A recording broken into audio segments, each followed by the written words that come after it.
Hello. I want to ask, how do you usually make decisions? Of course, it's straightforward when one option clearly outweighs the other. But what if both choices seem equally appealing? That's when the so-called agony of creativity begins. Let's talk about decisions. More precisely, the internal conflict that paralyzes us even in the face of simple choices. We all know that feeling. You stand in a supermarket, staring at the cereal shelves as if they hold the secrets of the universe. But does the universe really need 47 types of granola? Maybe it's just me. Okay, maybe it was the nut aisle. You see, I just wanted to buy some nuts. Simple, right? But then existential dread hit me. Walnuts or almonds? Salted or unsalted? In a bag or a jar? And there I am, reevaluating my entire life, standing in front of the nut display. These, my friends, are the realities of modern humans. We drown in a sea of possibilities. From mundane to monumental, every decision feels like a survival game where doubt devours us. Everyone says that humans have freedom of choice, and that's an advantage. I don't argue. But how difficult it is to make the right choice. How I wish I could peek into the future for just a minute and see what's better or worse. By the way, that's also ambiguous. Sometimes something seems better in the short term, but not so much in the long run. Oh, how I'd love to avoid self-torture later, thinking I didn't think it through, didn't realize I could have made a more correct decision. Of course it is. This is true for some fairly important issues. For most tasks, it doesn't really matter what choices we make. For example, to go or not to go to the store now.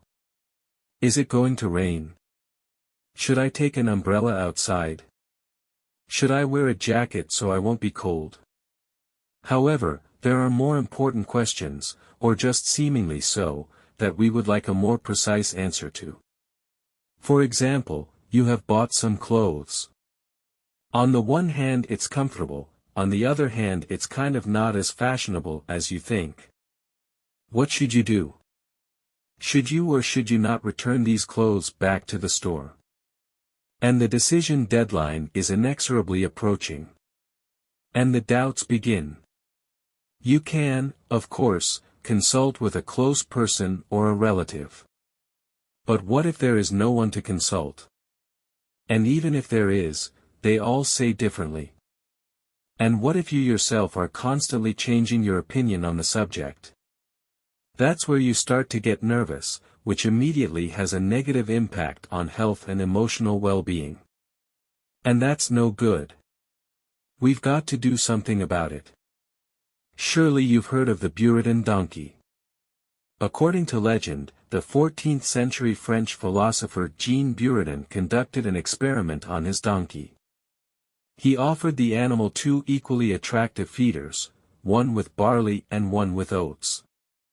The donkey was unable to make a choice and died of starvation. Although this is only a legend. And people have their own ways of choosing one answer or the other. Some who are more esoterically advanced meditate. Others just flip a coin. Some go to fortune tellers or soothsayers. There's even a toy ball that answers questions. When you touch it, you get some kind of answer. Yeah.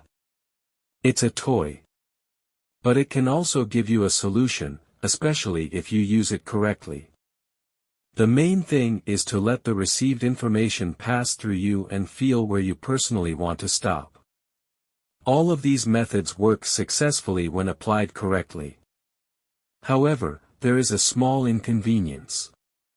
There is no possibility to take full advantage of the computer and various knowledge bases from the internet, which have already been created by people and could help in explaining the answer and collecting certain statistics. On the other hand, if we choose any answer on a computer, we most often have to use random selection by software, which violates the basic principle of getting the answer. How to be? The answer has been found. Now this problem is solved. I would like to introduce you to the EsoChat program, which answers questions that are inaccessible to artificial intelligence. Let us dwell in more detail on the techniques and mechanisms involved in solving this problem. At one time, it became a revelation for me that EsoChat program, though it is esoteric in its basis, does not contradict the basic laws of quantum physics. And even on the contrary. One can say, it is based on it. Let's see. Many of you have heard the expression, Schrödinger's cat.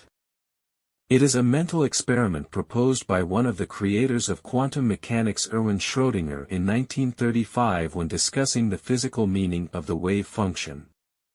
The experiment presents a dilemma: the cat is both alive and dead at the same time, which looks rather strange from a common-sense point of view.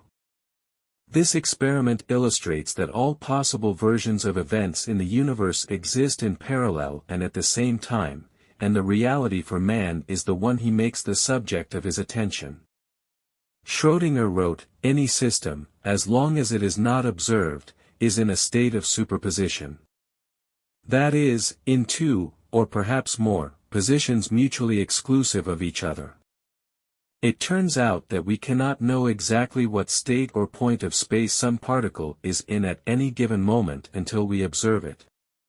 It's the same with the program. It turns out that from the scientific point of view, in order to get the right answer, a person must somehow influence the object that produces the result. In a normal state it is, for example, tilting the hand holding the frame or tossing a coin. In a toy we spin a ball with answers and so on.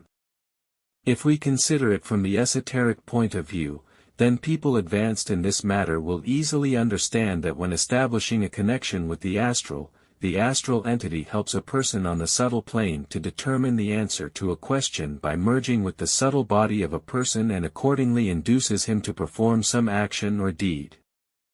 In the EsoChat program it is a click on the mouse button at a certain moment of time. The EsoChat program is a tool that helps you translate your knowledge from the subtle plane to the physical level, and cannot be positioned as a generator of absolutely accurate and unconditional answers for immediate execution. Any answer should be understood and accepted only if you feel the harmony of this action. For quotes from great people, which allegorically explain the main answer, are also intended to help you with this. Sometimes it happens that when you ask a question, you subconsciously hope for a certain answer. This is normal. In such a case, the program will just help you to make up your mind and confirm your desire or make you wary and understand that not everything is as unambiguous as it seems. I do not recommend using the program where you can get information from artificial intelligence, books, or the internet. This program does not compete with artificial intelligence. On the contrary, it complements it and answers questions that are beyond the reach of artificial intelligence. Artificial intelligence forms its answer based on the knowledge base of mankind from the past and applying logical schemes to analyze the question. The program works rather on the basis of the future by using information from subtle plans and relies more on feelings and human foresight. It is the connection with subtle plans, with the divine, that can allow to get an answer on long or short term. This program uses human advantages over artificial intelligence in the field of divine connection to answer questions of this kind. The EsoChat program should be used where it is difficult to get a clear answer from the existing knowledge base of mankind. For example, asking how much is 2 plus 2 does not make much sense, as the existing knowledge allows you to be absolutely clear about this answer. The interface of the EsoChat program is made as simple and clear as possible, so that you can quickly get an answer. Our goal is to provide you with a reliable and faithful assistant that will always be at your fingertips. I will leave a link to this program in the description of this video. Go and enjoy working with this program. Subscribe to the channel. Put a like, make your comments. I will, if possible, answer them. Good luck and success in using this service.